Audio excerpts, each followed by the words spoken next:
Bonsoir à tous. Je suis ravi de vous retrouver pour ce nouveau live startup sur WeSeed. Aujourd'hui, nous accueillons les dirigeants de Dracula.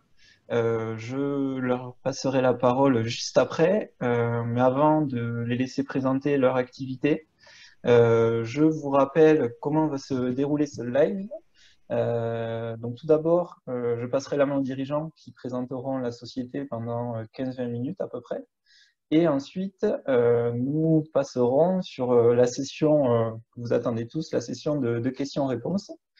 Donc à ce titre-là, si vous avez la moindre question, n'hésitez pas à la poser directement. Tout en bas de votre écran, vous avez une petite bulle QR. Et ensuite, dans un second temps, après la présentation, plutôt les dirigeants de Dracula se chargeront de répondre à vos questions.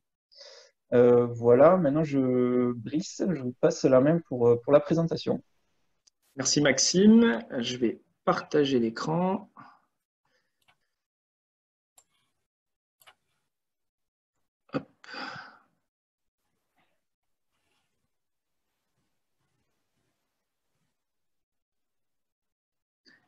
Vous me confirmez le partage d'écran, Maxime? Oui, c'est bon, vous pouvez y aller. Merci.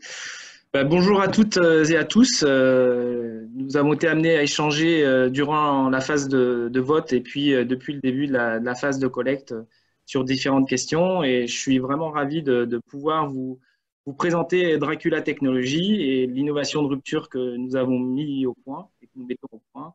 Il s'agit du photovoltaïque organique par impression numérique. Et avec cette technologie, nous sommes en capacité d'alimenter les objets connectés de faible puissance. Aujourd'hui, je ne suis pas seul, l'équipe dirigeante est à mes côtés et nous sommes ravis de pouvoir vous présenter notre projet. Pour ma part, j'ai fait un double parcours en étant chimiste de formation, associé à du management de l'innovation. Je suis le fondateur de Dracula Technologies. Jérôme Vernet nous a rejoint début 2017. Nous nous connaissons depuis plus de 15 ans maintenant. Il a brillamment développé sa société précédente, une société industrielle dans le domaine de la manipulation par le vide, en France et à l'international. Et il nous a rejoint début 2017 pour nous apporter tout son côté opérationnel dans le domaine commercial. Sadok Bendekil, notre directeur technique, un expert reconnu dans le domaine du photovoltaïque organique. Il a plus de 35 publications à son actif. Sa mission, c'est de mettre au point la technologie et d'assurer et préparer l'industrialisation. Enfin, Hugo Poudrel, le petit dernier, il a commencé comme stagiaire chez nous et puis a rejoint l'équipe dirigeante pour développer toute la partie marketing et communication, et surtout assouvir sa passion dans le domaine de la communication et marketing pour les startups, et plus particulièrement les startups. Toutefois, l'équipe ne se résume pas à nous quatre. Nous sommes une équipe de 15 collaborateurs qui aujourd'hui sont plutôt avec un focus technique. 75% de l'effectif est à vocation technique. Cela regroupe 4 docteurs et qui aujourd'hui ont plus de 58 publications dans le domaine du photovoltaïque organique. Chez Dracula Technologies, nous résolvons le problème de l'énergie pour les objets connectés.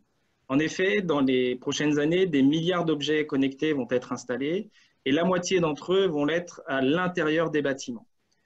Aujourd'hui, l'utilisation des batteries est une vraie contrainte. En effet, les acteurs, les utilisateurs doivent soit diminuer la fréquence d'utilisation, soit diminuer les distances d'émission, sous peine d'avoir de nombreuses opérations de maintenance.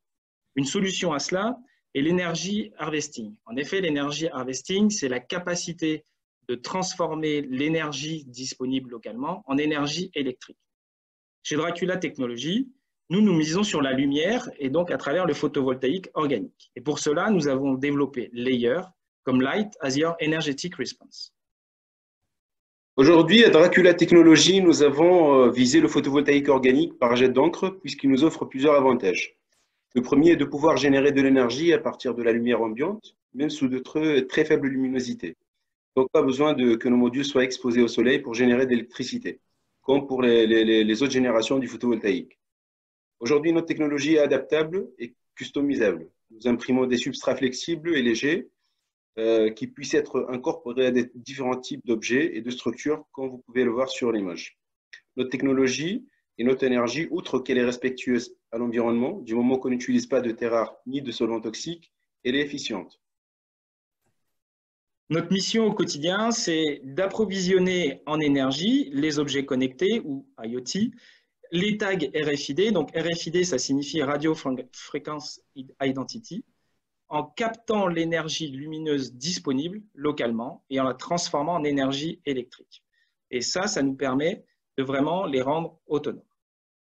Dans les faits, nous assurons l'approvisionnement énergétique des objets connectés, par exemple un capteur de température, un capteur industriel de température. Nous sommes en capacité d'apporter de l'énergie dans le domaine des power cards pour amener de nouvelles fonctionnalités. On voit aujourd'hui apparaître des approches autour de la biométrie, mais toutes ces nouvelles fonctions nécessitent de l'énergie et Layer est en capacité de l'apporter. Et enfin, nous sommes en capacité d'alimenter des tags RFID et d'augmenter leur distance d'émission, et donc de simplifier le tracking la traçabilité. Depuis la création, en fait, j'ai créé Dracula Technologies en 2011 et dès 2011, en fait, j'ai saisi le potentiel de l'impression numérique dédiée au photovoltaïque organique qui aurait la possibilité d'alimenter des objets connectés. En 2014, nous avons réalisé notre première cellule photovoltaïque organique avec seulement 2 couches imprimées. Fort de ces premiers résultats, nous avons réalisé une première augmentation de capital auprès de réseaux de business angels et de la BPI pour aller réussir le challenge d'imprimer l'ensemble des couches. Et cela a été réalisé en 2017 avec non pas une cellule, mais un module avec l'ensemble des couches imprimées. Cette première mondiale nous a permis de remporter le trophée Hello Tomorrow. Ce challenge est un challenge mondial de start-up. Plus de 5000 start-up à travers le monde sont candidates et nous avons remporté le track Transition énergétique. En 2018, nous avons inauguré notre ligne pilote de façon à produire des premiers modules sur site à Valence et pouvoir l'amener sur des premières applications. Ce qui a été réalisé en 2019, puisque nous avons réalisé nos premières preuves de concept, où notre technologie Layer est intégrée dans des produits et vise à alimenter des objets connectés de faible puissance. Début de cette année, nous avons finalisé la première partie de notre augmentation de capital avec 2 industriels, j'y reviendrai un peu plus tard. Depuis le début de Dracula Technologies, nous avons une vraie stratégie de propriété intellectuelle qui repose sur 2 axes. Le premier, autour des brevets, il est important de se protéger. Et en fait, nous avons aujourd'hui 6 brevets. Nos 6 brevets regroupent aussi bien la partie matériaux que la partie process. Et notre dernier brevet est plutôt un focus sur la structure du panneau photovoltaïque. Et enfin, le deuxième axe est autour des encres. Et là, c'est plutôt la notion de secret, de confidentialité qui est importante, puisque nous formulons nous-mêmes nos encres et la recette de l'encre est vraiment importante pour être compatible avec l'impression numérique. Depuis la création de Dracula Technologies, nous sommes partis de plus de cellules à l'échelle du laboratoire afin de benchmarker les matériaux spécifiques les plus efficaces pour notre application, qui vise très particulièrement l'environnement intérieur. Et aujourd'hui, nous avons réussi à réaliser des modules ayant différentes surfaces, comme vous pouvez le voir sur les images, et formes pour répondre à des besoins énergétiques particuliers. Les performances de nos modules sont assez suffisantes pour alimenter des objets connectés de plus de consommation. Avec ce développement unique, nous avons pu démontrer que nos modules et nos technologies sont les plus compatibles avec le monde d'objets connectés. Le process Layer demande aujourd'hui de maîtriser plusieurs métiers qui vont du design du module en choisissant les formes et les dimensions de nos composants organiques, bien sûr selon le besoin énergétique en jeu, jusqu'à l'encapsulation et la protection de ces dispositifs. Cela a nécessité l'ensemble de savoir-faire autour de la chimie et de la physique des matériaux. Ces derniers vont servir à la formulation de ce qu'on appelle l'encre fonctionnelle pour l'impression par jet d'encre, mais aussi de maîtriser l'aspect logiciel pour pouvoir créer de nouveaux designs, mais aussi caractériser les différentes couches imprimées ainsi que l'ensemble des modules sous différents spectres lumineux. Pour cela, nous avons équipé notre ligne pilote inaugurée en 2018 avec différentes techniques de caractérisation morphologique, optique et électrique pour pouvoir contrôler la qualité et les propriétés intrinsèques des différentes couches imprimées afin d'assurer la reproductibilité de nos performances et d'améliorer la durée de vie de nos modules layers avant de passer à la production à grande échelle. Tous ces outils sont utilisés régulièrement par l'équipe R&D pour assurer la continuité de notre développement. Grâce à tout ce qui vient de vous être présenté par mes collègues, nous avons pu réaliser notre premier POC sur 2019, un premier POC dont nous sommes très fiers puisqu'il a été réalisé avec Orange Labs. Le but était de rendre autonome en énergie un IoT dans la Smart Home de demain. Le challenge était d'alimenter à la fois des capteurs de température et d'humidité, mais également de transmettre les valeurs de ces capteurs. Dans ce cas précis, nous avons utilisé du BLE, c'est du Bluetooth Low Energy. Donc la version 1, ce sont les petits œufs tels que vous pouvez les voir, orange et bleu. Et là, je vous présente la version 2 que nous venons de remettre aux clients en ce début d'année, qui permet effectivement d'imaginer l'intégration de ce composant dans la maison de demain pour pouvoir transmettre ce type d'informations. Ce qui est important, c'est que suite à ce premier POC réussi, nous avons pu capitaliser et démultiplier ces résultats sur d'autres marchés. Dans ce cadre, nous sommes déjà en contact avancé avec d'autres industriels de l'électronique pour alimenter les dernières générations de leurs produits. On va parler de produits ultra low power, très faible consommation. Et par exemple, des sociétés comme Renesas, On Semiconductor, qui sont des fabricants à la pointe de ces technologies. L'objectif pour 2020-2021, c'est de signer de nouveaux POC en intégrant nos modules dans des environnements clients. À ce jour, on a déjà plusieurs offres qui sont à l'étude chez des clients pour des secteurs aussi variés, comme vous l'a dit Brice, de l'IoT ou du RFID. Ah. Ça passe pas. J'arrive pas. Ah, pardon. Donc nous, aujourd'hui, notre augmentation de capital a pour deux objectifs principaux.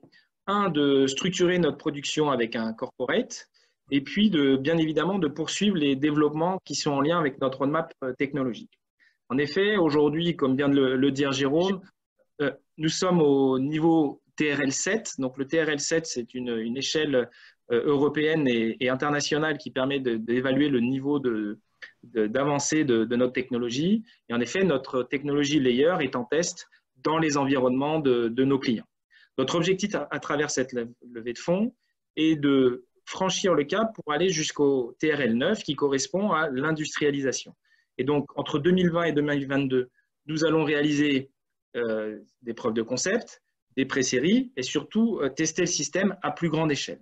Et puis, de passer à un ramp-up industriel à partir de fin 2021, début 2022. Pour cela, nos investissements s'effectuent sur 3 grands domaines. Bien évidemment, la partie équipement, avec une ligne en pré-série, d'équipement d'impression numérique notamment. De continuer à développer notre Nmop Techno. À cet effet, et je crois que vous avez pu le voir dans la news, nous venons de remporter le concours innovation de la BPI pour intégrer des nouveaux matériaux qui nous amènent encore plus de performance, mais surtout qui nous rendent encore plus respectueux de l'environnement. Et puis, bien évidemment, de renforcer la partie marketing et sales pour préparer la commercialisation à grande échelle. Et puis, le dernier poste, c'est l'équipe, les ressources humaines, pour réussir à piloter l'ensemble de ces projets. Pour cela, le besoin de financement global est de 3,4 millions. Aujourd'hui, avec une partie augmentation de capital pour 2,5 millions, nous avons déjà sécurisé 1,9 million sur ces 2,5 millions et nous nous adressons à vous, WeSeeder, pour compléter ce tour de table à hauteur de 600 000 €. Pour aller aux 3,4 millions, nous avons mobilisé la dette auprès de nos partenaires bancaires et aujourd'hui, nous avons nos partenaires bancaires qui sont engagés à nos côtés pour le montant indiqué de 900 000 €. Je vous parle depuis tout à l'heure des industriels. Notre objectif était vraiment de s'appuyer sur des industriels de 3 types. Un, dans le domaine de l'impression numérique. Je vous rappelle qu'on fait des dispositifs photovoltaïques organiques par impression numérique. Ou un industriel qui soit spécialisé dans la conception et la fabrication de composants électroniques. Ou encore, une 3e piste était un industriel qui a l'habitude d'industrialiser des procédés innovants. Nous avons fait le choix de partir avec 2 industriels. Le premier dans le domaine de l'impression numérique, il s'agit d'MGI Digital, leader mondial de l'ennoblissement par impression numérique. Donc, ennoblissement par impression numérique, c'est la capacité à imprimer des matériaux complexes sur des surfaces et plus particulièrement pour MGI, des surfaces dans le domaine du packaging. MGI est une entreprise industrielle qui a plus de 1000 clients aujourd'hui à travers le monde et qui développe plus de 200 machines par an. Le deuxième investisseur est Isra Cards, donc qui est plutôt avec une application marché, puisqu'aujourd'hui, c'est un industriel qui produit des cartes en intégrant des nouvelles fonctions déjà, type tag RF, tag RFID ou d'autres lectures sans contact comme les forfaits de ski par exemple.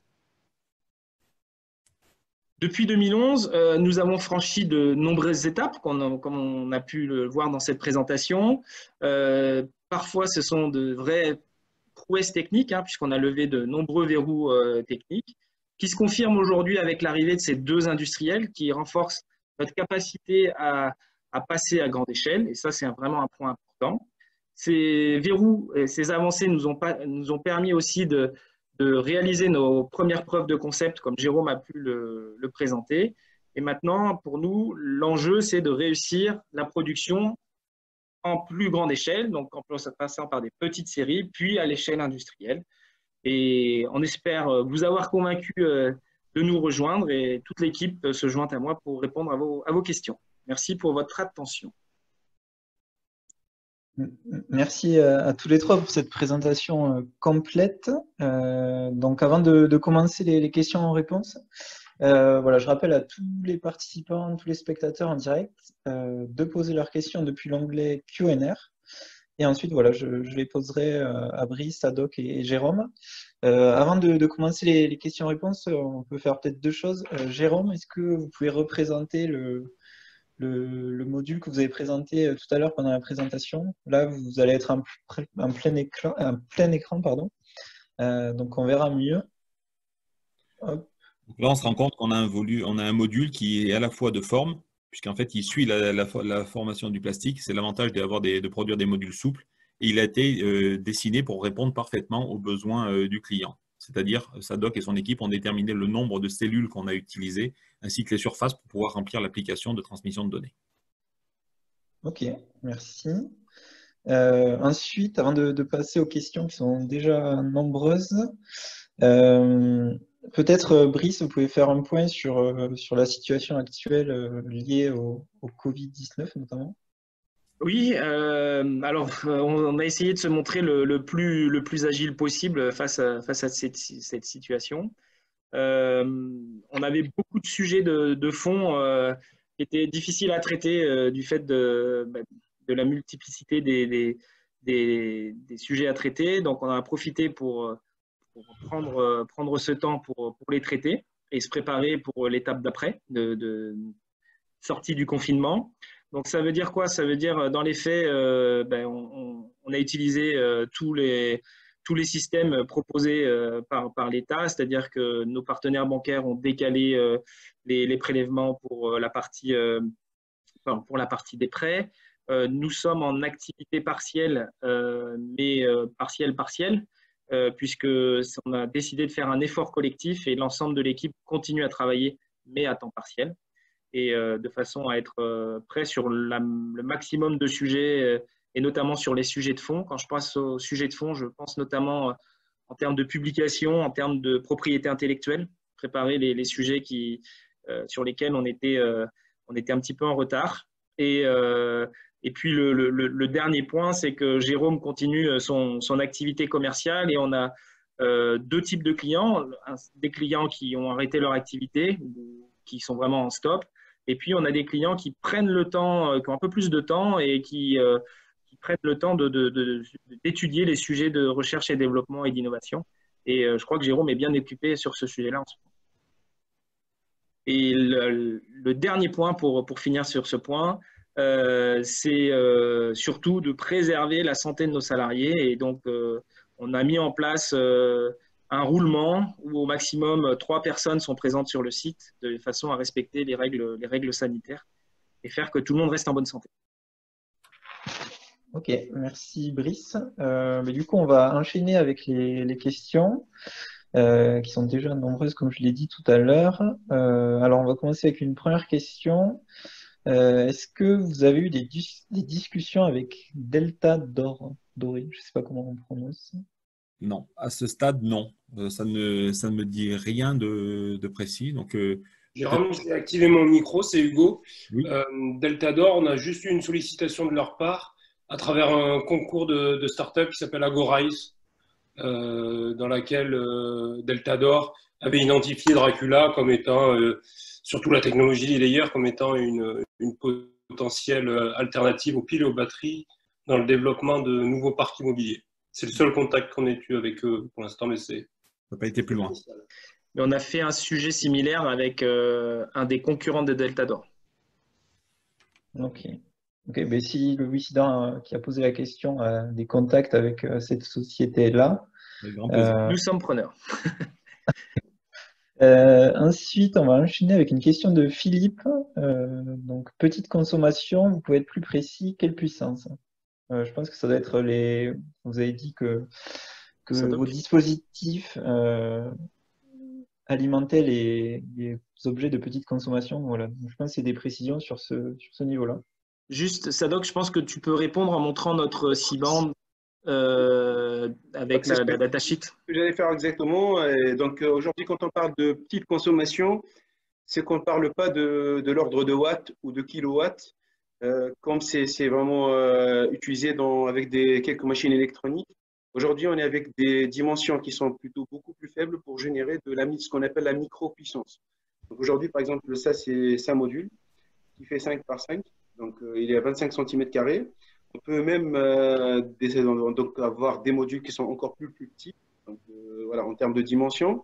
Et tous ces modules, ils peuvent générer que quelques microwatts. Donc aujourd'hui, pour donner juste un ordre de grandeur, par exemple, pour ce module, dans les conditions d'éclairement classique dans une salle, il peut générer, par exemple, aux alentours de 300 à 400 microwatts. Voilà. Donc ça, c'est ce qui est très différent de ce qu'on peut espérer avec, on va dire, d'autres types de panneaux photovoltaïques. Et surtout avec les panneaux photovoltaïques qui ont vraiment des grandes surfaces. Aujourd'hui, on est vraiment sur des microwatts. Juste, Jérôme, pour illustrer, peut-être reprendre l'exemple que tu avais en main et montrer ce qu'on fait pour rendre autonome le dispositif avec les datas. Donc là-dessus, alors pour ce type de produit, par exemple, il s'avère qu'on est en capacité, quand on parle de petite puissance, à la fois de venir relever les informations de température, d'humidité qu'on va avoir dans une pièce et de les transférer. Et là, quand on va parler de transfert, on va parler peut-être de milliwatts, mais les milliwatts sur des périodes extrêmement courtes, parce que pendant des millisecondes.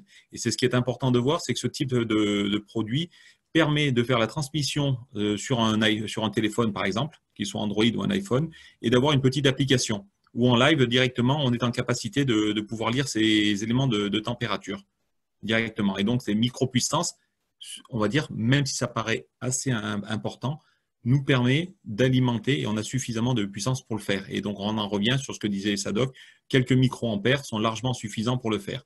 Sachant que ça répond aussi à un autre point de l'électronique. L'électronique, à ce jour, est en train de baisser ses standards de consommation. Et donc, c'est pour ça que la techno est quand même très tendance maintenant et répond à de vrais use cases. Ok. Est-ce que vous pouvez peut-être préciser des objets précis qui pourraient être alimentés?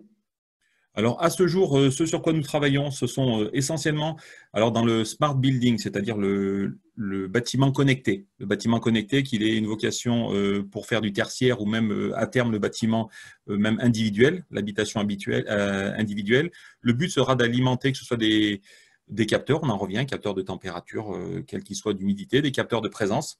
On peut aussi alimenter des systèmes d'alarme. Là, il y a des sujets sur lesquels on est en train de réfléchir et de travailler, pour permettre là aussi de s'affranchir de toutes les solutions actuelles que sont la pile ou le système raccordé au réseau traditionnel. Bouygues a sorti une étude en disant que d'ici une vingtaine d'années, il n'y aura quasiment plus d'interrupteurs sur les murs. Ils ne veulent plus faire passer des câbles en vertical. Ce sera uniquement au niveau des planchers, des plafonds en horizontal. Donc, il y a un travail qui est fait pour voir comment ces petits capteurs, voire les interrupteurs, pourront alimenter directement en les déplaçant sur les murs.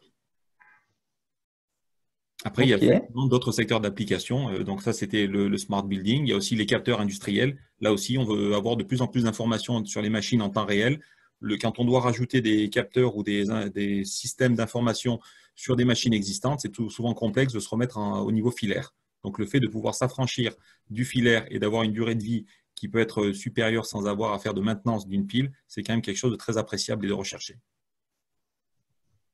Ok, merci Jérôme. On va enchaîner avec les questions de Jérôme. Alors, il y en a plusieurs à la fois, donc je vous les dis toutes. Quels seront vos types de clients, électroniques uniquement? Quels devront être les volumes annuels pour être à l'équilibre? À quelle date prévue? Pourquoi votre site web est uniquement en anglais pour une société française? Eh ben, on va répondre dans l'ordre. Ouais. Les types de clients électroniques, oui, il est très important que les clients avec lesquels nous travaillons aient une connaissance électronique, puisque on a travaillé avec pas mal de sociétés, de groupes industriels, de start-up qui venaient nous solliciter pour venir alimenter certains de leurs produits, parce que ça pouvait être le photovoltaïque pouvait apparaître comme l'energy harvesting, comme une solution pouvant répondre à tout. Mais il est très important que ces clients aient une connaissance précise de l'électronique, de savoir combien ça consomme. Puisque nous, on va partir à toute l'étude, c'est d'être dans le juste nécessaire. Donc oui, l'électronique est un plus indéniable, sachant que nous, les cibles de clients avec lesquels nous sommes en contact sont soit des startups qui développent des capteurs et des électroniques, et donc le but, c'est de savoir si notre technologie aura la capacité pour répondre. Ensuite, on travaille avec des EMS, ce sont des sociétés qui vont fabriquer, eux, des plateformes, des PCB, donc des circuits électroniques pour les futurs objets. Par exemple, on va parler pour une souris. Donc, c'est eux qui vont développer toute la partie électronique. Donc, il est important qu'ils connaissent aussi la consommation de leurs composants. Et ensuite, quand on va travailler sur les gens qui sont dans le semi-conducteur, là, on va être plutôt en amont. C'est dès le départ. J'ai cité les noms de Renesas ou de On Semiconductor. Ce sont les équivalents de ST Microelectronics ou de Texas Instruments, qui sont peut-être bien plus connus, qui ont développé des gammes complètes de composants, très, très faible consommation, puisqu'on ne parle même plus de microampères, mais on parle de nanoampères. Et donc, ceci est primordial pour nous, puisqu'en fait, dans ces valeurs de puissance, notre techno a tout son savoir-faire. Ensuite, les volumes annuels, Brice, je te laisse.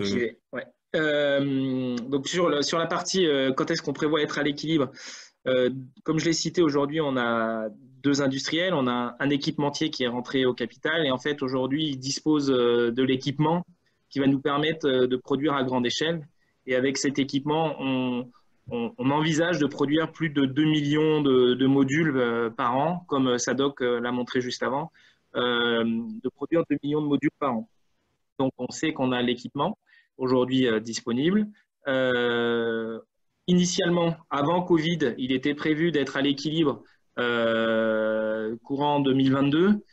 Aujourd'hui, avec cette crise sanitaire, on décale entre 4 et 6 mois selon les prévisions. Donc, ce sera plutôt peut-être fin 2022 ou début 2023 d'être à l'équilibre. Donc, et pour le volume annuel, pour être à l'équilibre, il faut produire environ entre 1,5 million et 1,6 million de pièces. Être à l'équilibre sur l'année, bien évidemment, pas sur la totalité de la vie de Dracula. Et sur le site, je vais laisser Hugo. Alors pour notre site web, en fait, c'est pour une raison très simple, c'est que déjà nos cibles sont pour la plupart internationales. On a notamment lancé une petite newsletter à laquelle on vous invite à vous abonner, et dans ce cadre-là, on écrit beaucoup de contenu et on reçoit des invités qui sont la plupart du temps anglophones. Et on a remarqué aussi que 70% de nos lecteurs de la newsletter et de nos visiteurs de sites web sont d'origine internationale. C'est pour ça qu'on a sélectionné le moyen anglophone comme simple moyen de communication. Et c'est plus simple de gérer un site en une seule langue pour une société de notre structure. Ok, merci à tous. On va enchaîner, on a beaucoup de questions sur le même thème, sur la concurrence. Donc une première question, bonsoir, avez-vous des concurrents? Je vous l'ai fait à la suite. Bonjour, votre secteur est très concurrentiel. Qui sont vos concurrents à ce jour? Comment vous vous différenciez d'eux? Et ensuite, il y avait une dernière question, il me semble. Avez-vous des entreprises concurrentes, qu'elles soient mondiales ou européennes? Voilà, donc je vous laisse répondre. Ce que je propose, c'est de faire la première partie et puis laisser l'aspect technique à Sadok sur comment on se différencie techniquement. Et il y a aussi des données disponibles sur la foire en question. Parce qu'en 2 minutes, ça va être… Oui, on va essayer de faire synthétique. Donc, oui, on a des concurrents et à travers principalement l'Europe qui sont sur des technologies différentes de la nôtre.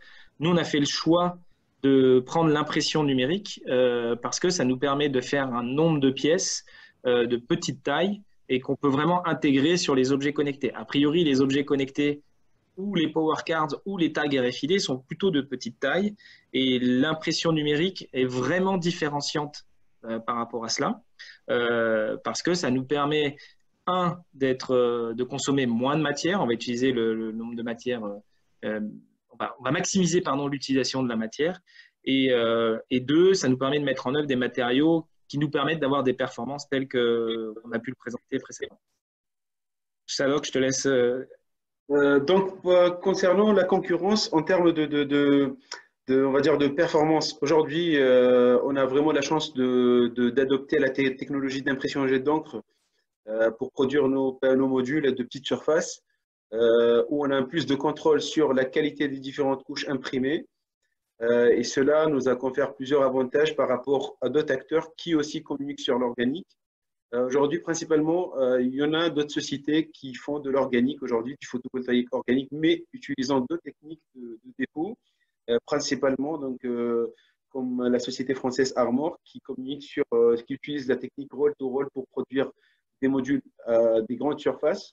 Aujourd'hui, il y a d'autres acteurs aussi à l'échelle mondiale qui utilisent cette même technique pour produire leurs modules. C'est une technique où il y a beaucoup de différences et beaucoup on va dire, d'avantages, mais pas forcément pour notre application. Aujourd'hui, quand on est avec le monde des objets connectés, on a vraiment besoin d'avoir des faibles consommations. Donc, on doit être beaucoup plus précis sur une petite surface pour pouvoir imprimer les différentes couches. Une chose qui devient plus compliquée, c'est qu'on commence à communiquer sur de l'impression sur des grandes surfaces. Donc aujourd'hui, à part les gens qui communiquent sur l'organique, on a d'autres acteurs qui parlent de quelques nouvelles technologies comme la technologie de perovskite, aujourd'hui où les performances sont beaucoup plus élevées parfois que ce qu'on obtient avec l'organique. Mais cette technologie, elle est plutôt destinée, il y en a qui communiquent sur l'utilisation de cette technologie pour l'indoor, mais réellement, c'est une technologie qui peut remplacer plutôt la première génération qui est le silicium, étant donné que les performances sont très élevées. Mais malheureusement, aujourd'hui, il n'y a toujours pas des panneaux solaires commerciaux à base de cette technologie pour une seule et simple raison, c'est la stabilité et la présence de quelques matériaux toxiques dans les produits utilisés pour cette filière. Donc, ce qui fait qu'aujourd'hui, si on parle en termes de concurrence dans le monde de l'IoT, on n'a pas réellement plusieurs acteurs. Et notre avantage, c'est que notre technologie, elle est très précise, elle est beaucoup plus précise que les autres pour pouvoir générer ces faibles, on va dire, puissances et alimenter des objets connectés. En complément de ce que vient de dire Sadok, il y a un point qui est très important par rapport au fait qu'on utilise l'impression jet d'encre, c'est que nous imprimons dans une salle grise et pas besoin de salle blanche pour imprimer. Et on utilise très peu de matériaux. On parle d'1 gramme de matériaux pour faire 1 mètre carré de surface, donc ce qui est très peu en termes de matériaux. Donc, ce qui nous permet d'avoir une production low cost et d'avoir les targets, les objectifs de prix en relation avec les objectifs du client.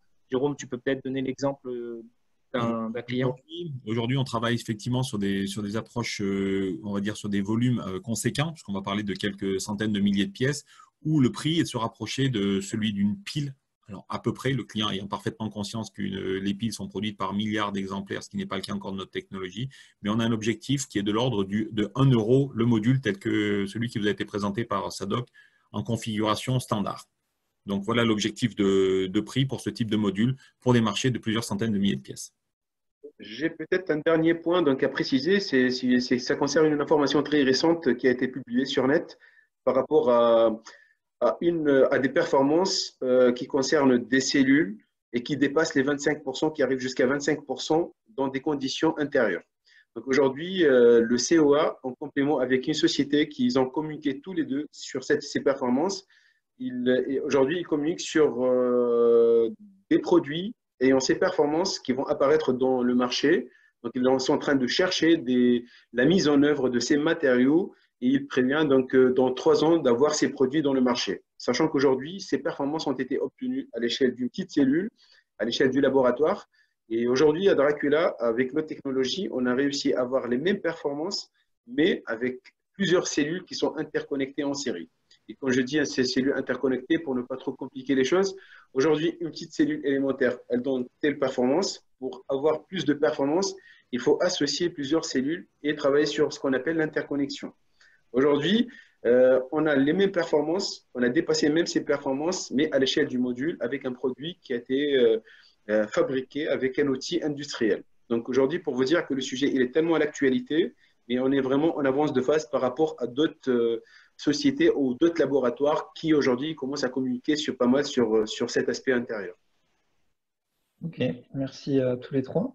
On va poursuivre avec une question de Gérard. Je vous la lis. M'intéressant surtout aux ENR, quel peut être le bilan carbone de l'utilisation de votre technologie? Celle-ci est-elle limitée, à ce que je comprends, à des puissances délivrées minimes? Alors, je ne suis pas sûr d'avoir compris la fin de la question, mais peut-être mes collègues le compléteront. En ce qui concerne le bilan carbone, en fait, aujourd'hui, un point qui est très important, c'est que nous utilisons des matériaux organiques. Alors ça, nous les sourçons à travers l'Europe et le monde, mais c'est les fournisseurs. Mais en dehors de cette fourniture, l'ensemble des matériaux et l'ensemble de la production s'effectue en France et dans notre layer line. Donc, on est plutôt sur un bilan carbone qui est bon, même si on ne l'a pas calculé. Et enfin, les 2 derniers points concernant le bilan carbone, c'est que nous imprimons une surface plastique qui est un PET. Et donc, aujourd'hui, on a lancé un premier travail sur l'analyse du cycle de vie. Et ce premier travail laisse envisager un recyclage possible dans la filière des PET. Donc, la filière des PET, c'est vos bouteilles d'eau que vous jetez dans la poubelle jaune ou bleue selon la ville où vous habitez. Le deuxième point, c'est que, comme je l'ai dit tout à l'heure, on utilise très très peu de courant finalement pour produire, puisque comme vous branchez votre imprimante, nous on branche notre imprimante sur du 220 pour la faire fonctionner. Donc très peu de consommation aussi en termes d'énergie. Et alors, celle-ci est-elle limitée à des puissances délivrées minimes? J'aurais tendance à dire oui, mais je vais plutôt m'appuyer sur Sadok sur la réponse. C'est que le module qui vous a présenté, qui fait 5 cm par 5 cm, ne pourra jamais délivrer des watts, même en plein soleil. Absolument, oui. Okay. Et ça c'est pour une seule et simple raison, c'est le choix de départ, le choix des matériaux qu'on a sélectionné au départ et qu'on a travaillé. Et c'est ça aussi on va dire l'avantage de notre technologie, c'est qu'aujourd'hui, on a un large choix sur les matériaux. Et aujourd'hui, pour travailler pour cette application intérieure et profiter de la lumière artificielle, on a vraiment travaillé sur le choix déjà en premier lieu des matériaux pour pouvoir répondre à… Donc aujourd'hui, si on compare avec d'autres technologies qui communiquent aussi sur le photovoltaïque organique, certainement, on n'utilise pas les mêmes types de matériaux. Et là, il y a un vrai développement de Dracula derrière. Et un point qui est important, c'est que les situations d'utilisation des produits sur lesquels on est intégré sont plutôt des environnements faiblement lumineux. C'est plutôt dans une salle de réunion ou un capteur industriel sur une machine. Vous imaginez assez bien l'environnement lumineux qu'il peut avoir. Ok, donc on va poursuivre avec les questions. Alors, comme il reste beaucoup de questions, on a à peu près une dizaine de questions, il reste environ 15-20 minutes. Voilà, donc je vais vous demander de un petit peu synthétiser vos réponses. Alors, on va commencer. Bon, la première question de Yann elle rejoint la question précédente de Gérard. Sur le volet écologique, pouvez-vous nous en dire un peu plus sur votre process de fabrication de bout en bout, matériaux, supply chain, production et sous-traitants éventuels, jusqu'au recyclage, gestion des déchets? Donc ça, vous y avez répondu en grande partie. Si vous voulez ajouter certaines choses, je vous laisse. il faut juste dire, aujourd'hui, il nous faut quelques millilitres de matière pour produire une centaine de modules. Donc, ce qui est très intéressant pour nous, parce que même si on utilise des matériaux un peu spécifiques, la quantité de matière est quand même la quantité de matière consommée est peu importante. Et un point sur lequel je n'ai pas beaucoup insisté, c'est entre guillemets le retour sur investissement énergétique. Le silicium qui est connu par tout le monde, aujourd'hui, le procédé est très gourmand en termes d'énergie. Aujourd'hui, nous, on n'a pas besoin de beaucoup d'énergie pour produire ce type de module. Et le retour sur investissement est estimé aujourd'hui dans le monde de l'électronique organique entre 4 et 6 mois selon la luminosité sous laquelle est disposé le module. Ok. Et pour terminer juste rapidement sur l'aspect recyclage, pas de terres rares, pas de matériaux lourds, contrairement à tous les autres matériaux que sont les siliciums disponibles sur le marché. Donc en termes de perovskite ou perovskite, clairement. Ok. On continue avec une question de Philippe. Votre business plan prévoit-il à terme une option directe vers le grand public, du B2B vers le B2C? Clairement, à court terme, non. On n'est pas prévu pour être monté sur des produits, même si on a participé au CES pour des produits consumer goods, des très gros volumes, très larges volumes à ce stade. On ne pourra pas encore, on n'imagine pas, mais on ne sait pas ce que l'avenir sera peut-être, de pouvoir fournir des modules photovoltaïques layers comme on fournit des piles, si c'est un petit peu le sens de la question. C'est-à-dire que l'objectif, c'est de pouvoir s'installer sur un produit pour une durée de vie entre 5 et 10 ans, suivant les use cases qu'on va considérer. Mais après, pourquoi ne pas le remplacer? Mais on est surtout sur du B2B, on est entre industriels. Ok. Et justement, oui, Brice? Ouais, j'allais juste compléter, c'est surtout aussi nos profils qui sont comme ça. On est de culture industrielle, surtout Jérôme et moi. Donc, on est plutôt dans un axe B2B. Pour l'instant, on n'a pas exploré le B2C. Ok. On avait une question sur la durée de vie du capteur. Est-ce que vous l'avez estimé? Aujourd'hui, moi, je me permets de répondre. Aujourd'hui, c'est en cours. On a mené les premières études par rapport à la détermination de la durée de vie de nos modules. Et donc, les premiers tests, ce qu'on appelle l'étude de vieillissement, on a fait subir nos modules à des conditions extrêmes en termes de, on va dire, de contraintes, on va dire, soit de lumière, soit de température, soit d'humidité, et pour enfin d'avoir la réponse de nos modules et pouvoir espérer par la suite la durée de vie.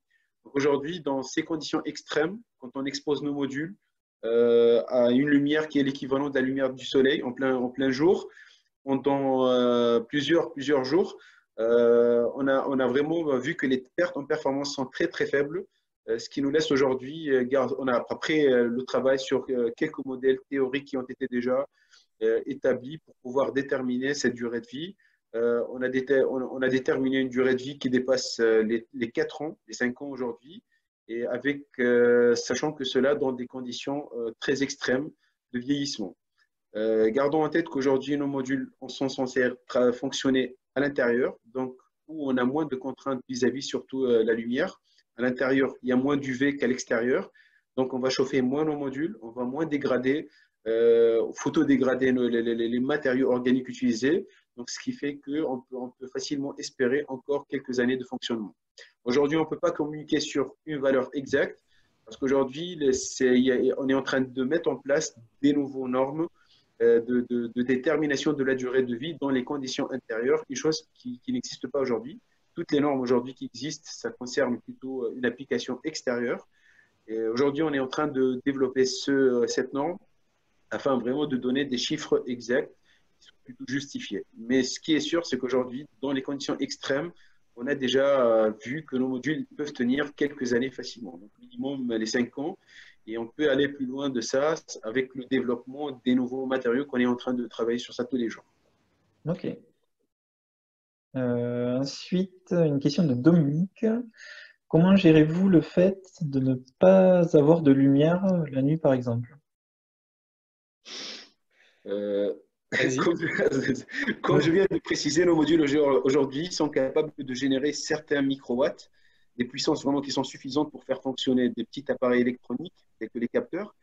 Donc, l'électricité produite aujourd'hui, soit qu'elle soit instantanément consommée, soit qu'elle peut être stockée au niveau d'un composant comme un condensateur ou un supercondensateur. Et par la suite, quand on a besoin de cette énergie, on peut la solliciter. Donc, aujourd'hui, c'est les moyens les plus simples et qui existent aujourd'hui, qui sont compatibles avec notre technologie, avec la production de nos produits en termes de puissance. En complément de ce que vient de dire Sadok, il y a un point qui est important. Alors, ce n'est pas de la nuit complète, mais avec le module qui vous a présenté, on génère des dizaines de microwatts dès 50 lux. 50 lux, c'est comment? C'est la pénombre. Voilà, c'est la pénombre, c'est vous savez, la lumière de la sortie de secours, quoi.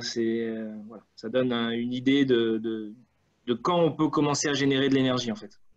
Ok. Question de Philippe encore. Pourrait-on voir des produits de Dracula sur nos téléphones mobiles? Non. Alors là, je réponds de façon catégorique, puisqu'en fait, les téléphones mobiles sont des ordinateurs. On vous parlait tout à l'heure des capacités de production énergétique. Nous parlions de microampères, donc quelques centaines de microampères. Si vous prenez la batterie d'un téléphone, d'un smartphone aujourd'hui, quel qu'il soit, on est entre 2500 et 3500 milliampères. Donc, c'est un gap qui est énorme. Donc là-dessus, c'est absolument pas l'objectif et on serait incapable de répondre à ce critère-là. Ou alors, il faudrait qu'on vous fournisse des modules et on serait très heureux, quelques mètres carrés de modules layer pour alimenter cela. Et pour les mètres carrés, ce n'est pas notre technologie la plus appropriée. Mais on les interconnecterait. Ensuite, une question. Pourquoi le nom de Dracula? Alors, pourquoi le nom de Dracula? Si le photovoltaïque silicium est roi en pleine lumière, la technologie photovoltaïque organique, elle, est très performante avec les faibles luminosités. Et donc, Dracula dispose d'une énergie électrique tout en restant à l'ombre. Et voilà comment on a choisi le mot de Dracula Technologies pour mettre en œuvre notre technologie. Mais le nom de la technologie est déposé, hein, c'est Layer. Et le Layer signifie Light as your energetic response. Ok. Ensuite, une question d'Hervé. Est-il possible de venir visiter les locaux et les labos lorsque le confinement sera fini? Pas simple à répondre. Enfin, oui et non. Jérôme a parlé un peu des prospects, des clients avec qui nous travaillons. On est soumis à confidentialité. Donc, oui, à visiter, mais pas en pleine production. Donc, c'est des choses qu'on peut faire, mais tout en gérant la confidentialité. Et si nous devons produire des pièces pour des clients, ce ne serait pas envisageable. Donc, en le programmant, pourquoi pas. Une journée porte ouverte, pourquoi pas, voilà. ça à réfléchir. Mais pas en pleine production. Ok. Ensuite, on a deux questions d'un même WISeeder. Vous en avez parlé dans la présentation. Quels sont vos brevets? Et deuxième question, pouvez-vous augmenter vos performances? Je te laisse répondre, ou je commence par les brevets si tu veux. Ok. Alors, nos brevets aujourd'hui, donc on a un portefeuille de 6 brevets qui se divisent en deux parties. La première partie qui regroupe l'association des matériaux avec le procédé d'impression numérique. Et la deuxième partie qui est plutôt sur la structure du panneau photovoltaïque en lui-même, qui nous permet d'avoir des performances plus que significatives, hein, puisque ces performances nous positionnent dans le top niveau des performances du photovoltaïque. Concernant l'amélioration des performances, certainement que oui, étant donné qu'aujourd'hui, tous les jours et toutes les semaines et tous les mois, on voit les performances des modules photovoltaïques générés dans Dracula qui s'améliorent sur les différents aspects, la qualité des couches. Aujourd'hui, les pistes pour l'amélioration sont vraiment larges, étant donné qu'aujourd'hui, on voit l'ingénierie des matériaux organiques qui ne cesse pas de nous fournir encore tout le temps, tous les jours, des nouveaux produits organiques qui sont efficaces. Et c'est à nous juste de sélectionner les bonnes. Et après, notre secret, c'est d'utiliser ces produits et de pouvoir les formuler et les mettre en œuvre avec notre technologie d'impression jet d'encre. Aujourd'hui, avec cette aussi levée de fonds, l'idée derrière aussi, c'est de ramener encore aussi des compétences à l'équipe, des compétences qui vont encore élargir le spectre de Dracula en termes de connaissances sur le photovoltaïque organique et sur les matériaux, sachant qu'aujourd'hui, dans l'équipe, on a des ingénieurs qui sont spécialistes dans des synthèses, on a sélectionné des éléments qui sont brillants et qui nous assurent aujourd'hui la production de nouveaux matériaux pour garantir que les performances sont tout le temps à l'actualité et qui s'améliorent tous les jours. Donc, certainement, pour cette question, certainement la réponse est oui. Un point qui est important, Maxime, juste je complète, un point qui est super important, c'est, je l'ai dit dans la présentation, on est lauréat du concours Innovation BPI, qui est un concours qui est très prisé. On a la chance de faire partie des lauréats. Dans ce que vient de dire Sadok, ce concours nous permet d'intégrer des nouveaux matériaux pour être plus performants, plus respectueux de l'environnement et aussi plus performants économiquement, puisque ça nous permet d'imprimer différemment une des couches, qui est une des couches très, très chères dans le process. Je finis par un seul élément. Je vous invite peut-être qui sont intéressés pour voir un petit peu les performances et le savoir-faire de Dracula. D'une autre façon, c'est qu'on a un site qui s'appelle ResearchGate.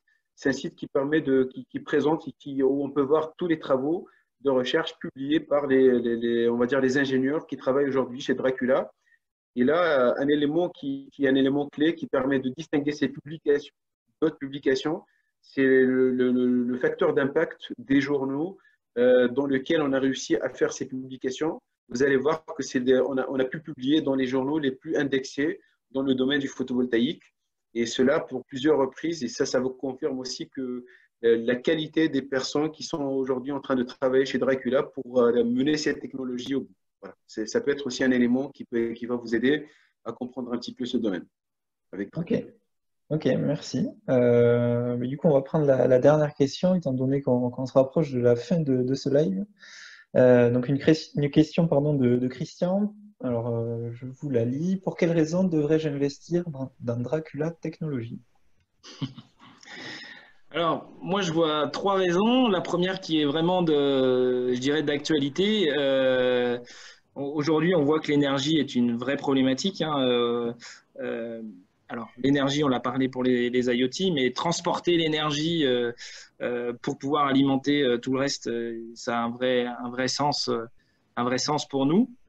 La deuxième, c'est qu'on est en train de mettre au point une vraie innovation de rupture. On est en train d'utiliser certes un process qui est connu depuis très longtemps, mais il s'agit vraiment d'une innovation de rupture. D'ailleurs, ça a été reconnu dans le challenge Hello Tomorrow, ce fameux concours mondial de start-up dont on est fier d'avoir remporté en 2017. Et puis, le dernier point, c'est l'équipe. Là, vous n'avez qu'une partie de l'équipe entre Sadok, Jérôme, Hugo et moi, mais on a un mix entre l'expérience, qui est plutôt Jérôme et moi, puisque on a déjà eu une carrière professionnelle avant et monté bon nombre de projets, et des plus jeunes avec Sadok et une expertise dans le domaine du photovoltaïque, mais surtout toute l'équipe constituée de Dracula. Et quand je parle de l'équipe, c'est l'équipe opérationnelle, mais aussi l'équipe, on va dire, élargie, puisque notre comité stratégique, l'ensemble des industriels dont j'ai parlé tout à l'heure et des premiers business angels participent et nous amènent leurs compétences, et ainsi que le comité scientifique avec des académiques reconnus. Et celui-ci va encore évoluer dans les prochaines semaines, puisqu'on espère avoir une personne référente dans le domaine encore plus pour nous aider. Donc voilà les trois points pour lesquels je pense que vous pouvez nous rejoindre dans cette aventure. Ok, merci Brice pour ces mots. On va se quitter sur ces mots. Avant de clôturer le live, je rappelle à tout le monde que le replay sera normalement disponible dès demain sur la page Dracula. Voilà, ceux qui sont arrivés en retard ou qui souhaitent revisionner le live, la partie, la présentation ou les questions-réponses pourront le faire dès demain. Je vous invite aussi à continuer à regarder de temps en temps les news qui sont postées régulièrement par l'équipe dirigeante de Dracula. Et si jamais vous avez d'autres questions, comme d'habitude, je vous laisse les poser dans l'espace commentaire. Et comme depuis le début de la phase de vote, Sadoc, Brice, Jérôme et Hugo se chargeront d'y répondre avec plaisir. Brice, si vous aviez un dernier mot pour clôturer avant qu'on... Ce serait plutôt un dernier mot lié à la circonstance. J'espère que tous les WICIDers se portent bien et vivent plutôt le moins bien possible, le moins mauvais possible, pardon, cette étape de confinement, mais je crois qu'il est utile pour tout le monde. Donc, portez-vous bien et en espérant vous croiser prochainement dans l'aventure Dracula. Voilà, merci à tous les quatre, merci à tous les participants en direct. Nous, on se retrouve jeudi prochain pour un nouveau live startup. Voilà, d'ici là, portez-vous bien, prenez soin de vous et de vos proches.